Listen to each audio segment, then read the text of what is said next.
Bismillahirrahmanirrahim. Assalamualaikum warahmatullahi wabarakatuh. Selamat siang ya. Izin Stitch ya yang punya channel.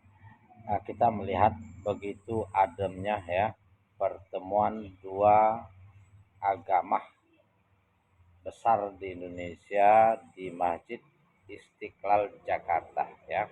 Menyambut kedatangan uh, Kepala Negara Vatikan sekaligus pimpinan umat Katolik terbesar di dunia dengan begitu megah meriah ya dalam rangka menyambut beliau Paus ya Fransiskus yang jauh-jauh datang dari Vatikan dengan penuh hormat dan toleransi yang begitu tinggi.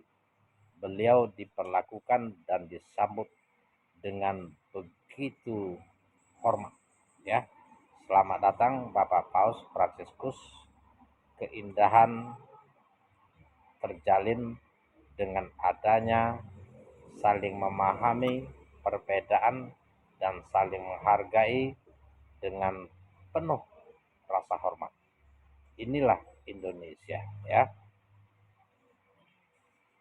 Beliau disambut dengan ayat suci Al-Quran yang begitu uh, kita perhatikan di dalam captionnya begitu merinding melihat ekspresi wajahnya Bapak Paus mendengarkan lantunan ayat Al-Quran yang dibacakan. Dalam kesempatan yang begitu indah ini, si Kayla Kori Nasional yang begitu merdu mendengarkannya, rasa mau menangis ya. Ayat yang dibacakannya yakni surat Al-Ahzab ayat 40 ya. Maka na Muhammadun aba ahadim mir rijalikum walakir rasulullahi wa khotaman nabiyyin wa kanallahu bikulli sa'in alima. Shadaqallahul azim. Ayat yang pendek ini menjelaskan bahwa sesungguhnya Muhammad itu adalah bukan bapak dari seseorang di antara kamu. Akan tetapi dia adalah Rasul Allah, utusan Nabi, utusan Allah dan penutup para nabi. Sesungguhnya Allah SWT maha mengetahui segala sesuatu. Itu maknanya. Dalam ayat ini hendaklah kita semua, khususnya Bapak Paus ya sebagai kepala negara Vatikan dan pimpinan agama Katolik tertinggi di dunia, dan kita semua dapat mengambil makna dan pelajaran apa maksud daripada ayat ini. Bahwa sesungguhnya Allah SWT menjelaskan Muhammad itu bukanlah bapak di antara kalian, akan tetapi Rasul Allah, utusan Allah dan penutup para nabi. Perlu kita ketahui bahwa setiap Rasul diutus oleh Allah SWT untuk menyeru menyembah kepada Allah SWT, untuk taat kepada Allah SWT, patuh menuhankan dia, tiada Tuhan selain Allah, dan melarang menyekutukan dia dengan sesuatu apapun. Ini mudah-mudahan diterjemahkan dan siapapun yang mendengar ingin belajar apa maksud daripada ayat ini. Perlu kita ketahui bersama bahwa setiap nabi atau rasul yang diutus oleh Allah SWT ke dunia itu untuk menyeru kepada Allah, mengesahkan Allah, menyembah Allah, menuhankan Allah, tidak menuhankan selain Allah seperti matahari, batu, bulan, bintang, binatang, bahkan manusia sekalipun.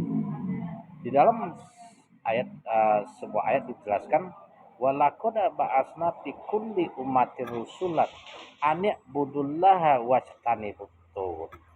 Sungguh kata Allah, kami utus rasul untuk setiap umat untuk menyeru kepada menyembah Allah dan tidak menyembah selain Allah. Jadi mulai dari Nabi Adam alaihissalam itu menyembah Allah, mengesahkan Allah. Nabi Ibrahim alaihissalam begitu juga. Nabi Nuh, Nabi Musa alaihissalam, Nabi Isa alaihissalam, seluruh menyembah kepada Allah. Sebagai salah satu contoh, Isa alaihissalam diutus sebagai Rasul Allah, diberikan kitab dan diangkat menjadi nabi oleh Allah Subhanahu wa taala. Qala inni Abdullah atanil kitab wa ja'alani nabiyya. Katakanlah hai Isa, kata Allah, sesungguhnya aku adalah hamba Allah, akan diberi kitab Injil dan diangkat menjadi seorang nabi. Nah, apa yang didakwakan oleh Isa alaihissalam atau Yesus atau Al-Masih, intinya adalah innallaha huwa rabbi wa rabbukum fa'buduhu haza siratul mustaqim. Sungguh katanya, dialah Allah Tuhanku dan Tuhanmu dan sembahlah dia. Ini adalah jalan yang lurus. Di dalam surah Al-Maidah ayat 72, Al-Masih menjelaskan, wa qala masihu ya bani Israila budullaha rabbi wa rabbukum. Sesungguhnya Al-Masih menyeru kepada Bani Israel untuk menyembah Allah, Tuhannya Al-Masih dan Tuhan kita semua, katanya. Innahu mayusrik billahi faqad harumallahu alaihil jannah. Sesungguhnya orang-orang yang menyekutukan Allah dengan sesembahan lain diharamkan surga baginya. Wa ma'wahun nar, dan tempatnya di neraka. Ini dijelaskan di dalam surat Al-Maidah ayat 72. Mudah-mudahan kita bisa mengambil hikmah dari ayat ini, kembali ke tauhid, mengesahkan Allah. Sebagaimana dijelaskan tadi bahwa setiap nabi yang diutus untuk menyeru kepada menyembah Allah Subhanahu wa taala. Ingat bahwa setiap manusia yang mana Allah SWT golongkan menjadi 4 golongan, innallazi na'amanu walazi nahadu wan nasoro wasobihin. Orang-orang mukmin Yahudi umatnya Musa alaihissalam, Nasarani umatnya Isa alaihissalam, Sobiin di luar Yahudi dan Nasrani. Barang siapa beriman kepada Allah, hari akhir dan mengerjakan amal soleh, maka mereka akan selamat. Intinya beriman kepada Allah Subhanahu wa taala, menuhankan Allah, tiada Tuhan selain Allah. Man amana billahi wal yaumil akhir wa amila solehan falahum ajruhum inda rabbihim wala khaufun alaihim walahum yahzanun. Beriman kepada Allah dan mengerjakan amal soleh kunci keselamatan. Di luar itu Allah SWT berfirman, innakum wa ma ta'buduna min dunillahi hasubu jahannam antum laha waridun. Sesungguhnya kamu manakala tidak beriman kepada Allah Subhanahu wa taala dan hari akhir akan menjadi umpan jahanam, termasuk apa yang kalian sembah selama ini akan masuk ke dalam neraka. Sekali lagi, ini bukan kata-kata saya hanya menyampaikan ayat-ayat Allah SWT. Mudah-mudahan menjadi pelajaran bagi kita untuk menganalisa dan mencari kebenaran yang akan membawa ridho dan rahmat Allah SWT ke surga di sisinya. Amin Allahumma amin. Selamat siang. Assalamualaikum warahmatullahi wabarakatuh.